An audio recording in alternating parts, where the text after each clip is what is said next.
आज मैं आपको जो पवित्र स्थान दिखाने वाली हूँ वो है मणिकरण।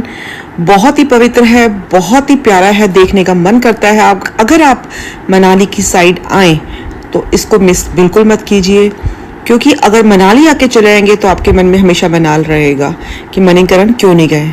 इसका इतिहास बहुत ही महत्वपूर्ण है। मणि न मिलने से परेशान पार्वती जी ने शिव जी को कहा, तब शिव जी ने अपने त्रिनेत्र खोले और शेषनाग को इससे ढूंढने के लिए आदेश दिया, जिसके बाद शेषनाग ने अपने फुंकार से पाताल लोक से सभी मणि और रत्न निकाल दिए और देव पार्वती की मणि उन्हें सौंप दी। शेषनाग में फुंकार से निकले करोड़ों मणियों की वजह से इस जगह का नाम मणिकरण पड़ा। यहाँ पे 24 घंटे लंगर, चाय और इवन की रहने का भी प्रबंध किया जाता है। हिमाचल प्रदेश में स्थित मणिकरण शहर अपने धार्मिक, ऐतिहासिक और पर्यटन के लिए फेमस है। खूबसूरत पहाड़ों से घिरा मणिकरण का इतिहास भगवान शिव और गुरु नानक जी से जुड़ा हुआ है। अगर आप चंडीगढ़ की साइड से आ रहे हैं तो मणिकरण सिर्फ 6 घंटे के आसपास दूर है वाया रोड, और मणिकरण कसौल से ही भी कुछ ही किलोमीटर दूर है और इन कस्बों को जोड़ने के लिए मुख्य सड़क है, जहां से स्थानीय बसें भी आसानी से आपको मिल जाती हैं। आप कुल्लू या मनाली से भी मणिकरण की यात्रा आसानी से कर सकते हैं। समुद्र तल से 6000 फुट की ऊंचाई पर बसे मणिकरण का शब्द अर्थ है कान की बाली। यहाँ मंदिर व गुरुद्वारे के विशाल भवनों से लगती हुई बहती है पार्वती नदी, जिसका तेज जो है वो देखते ही बनता है। ये सामने जो आप देख रहे हैं गुरुद्वारा साहब और मंदिर शिव जी का, दोनों एक साथ बने हुए हैं। मणिकरण साहिब गुरुद्वारों और सिखों का तीर्थ स्थल है। हिंदुओं का मानना है कि मनुष्य के पूर्वज मनु ने भीषण बाढ़ के बाद मणिकरण में जीवन का पुनर्निर्माण किया। इस प्रकार यह स्थान एक पवित्र स्थान माना जाता है। इसमें कई मंदिर और एक गुरुद्वारा बना हुआ है। अगर आप लोग यहाँ पे आना चाहते हैं तो जो बेस्ट टाइम है यहाँ पे आने का वो है अप्रैल से अक्टूबर के बीच। इन महीनों के अंदर आप आएंगे तो आपको प्राकृतिक सुंदरता देखने को मिलेगी, साथ ही साथ मौसम बहुत ही बढ़िया मिलेगा। कहा जाता है कि गुरु नानक और उनके 5 शिष्यों ने इस गुरुद्वारे का दौरा किया था। इस गुरुद्वारे का वर्णन शिक्षित ज्ञान सिख द्वारा 12वें गुरु खालसा में भी किया गया है, जो इसे सिखों के लिए प्रार्थना का एक बहुत ही महत्वपूर्ण स्थान बताता है। यहाँ परोसे जाने वाला लंगर इस गुरुद्वारे के दैनिक अनुष्ठान का एक महत्वपूर्ण हिस्सा है। भारत भर में कई ऐसे तीर्थ स्थल और मंदिर है जिनके पीछे कोई न कोई रहस्य छिपा होता है। फिर चाहे हिमाचल प्रदेश के मणिकरण को ही ले लीजिए, मनाली की वादियों के बीच स्थित मणिकरण साहिब गुरुद्वारा किसी चमत्कारी तीर्थ स्थल से कम नहीं है। आपको ये जानकर हैरानगी होगी कि इस गुरुद्वारे का पानी बर्फीली ठंड में भी उबलता रहता है। माना जाता है कि शेषनाग के क्रोध के कारण ही ये पानी उबल रहा है। इस मणिकरण गुरुद्वारे में देश विदेश से लोग आते हैं। यहाँ मौजूद गंधक युक्त गर्म पानी से जो कोई कुछ दिनों तक स्नान करता है उसके रोग ठीक हो जाते हैं।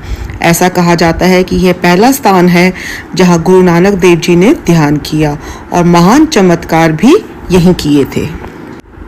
आपको ये जानकर हैरानी होगी कि इस गुरुद्वारे में करीब 4000 लोग एक साथ रह सकते हैं। जो गर्म पानी का इसमें स्रोत है, कुछ लोगों का मानना है कि इसका मुख्य कारण पार्वती घाटी क्षेत्र में गहरी दरारें या दरारों की उपस्थिति है। इस क्षेत्र में मौजूद गहरी दरारों के कारण पार्वती नदी का पानी गहराई तक रिसता है और धरती के भीतर गर्म चट्टानों के संपर्क में आता है। यह गर्म पानी मणिकरण में ऊपर की ओर ही बढ़ता है। पूरे मणिकरण में आपको पुरुषों और महिलाओं के लिए अलग अलग स्नान घर मिलेंगे। कहा जाता है कि यहाँ पे रोज जो लंगर बनता है वो इस गर्म पानी के कुंड से ही बनता है, जिसे बहुत ही विनम्रता से परोसा जाता है और बहुत ही स्वाद से खाया जाता है। मणिकरण के गुरुद्वारे के पास शिव मंदिर, हिमालय की तलहटी में भगवान शिव का मंदिर जो बना है, कहा जाता है कि देवताओं ने स्वर्ग से आकर यहाँ भगवान शिव की पूजा की थी। यहाँ स्थित शिवलिंग काले पत्थर से बना है। 1905 में आए तेज भूकंप के बाद भी मंदिर गिरा नहीं, सिर्फ एक और हल्का सा झुका। तब से मंदिर हल्का सा झुका हुआ ही है। तो आप अगर मणिकरण गुरुद्वारे में दर्शन करने आए तो साथ ही साथ शिव मंदिर के दर्शन भी जरूर करिए। मणिकरण में जो गर्म पानी के कुंड बने हैं वहाँ पे आप ज़रूर जाइए।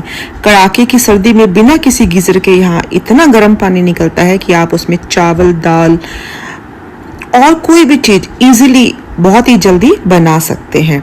यहाँ पहाड़ों के नीचे यूरेनियम और रेडियोधर्मी पदार्थ है जो पानी को गर्म रखते हैं। लोगों का कहना है कि नहाने से, यहाँ पे अगर आप नहाते हैं तो आपकी कई बीमारियां दूर हो जाती हैं हमेशा के लिए। कहा जाता है कि ये पहली जगह है जहाँ गुरु नानक देव जी ने ध्यान लगाया था और बड़े बड़े चमत्कार किए थे।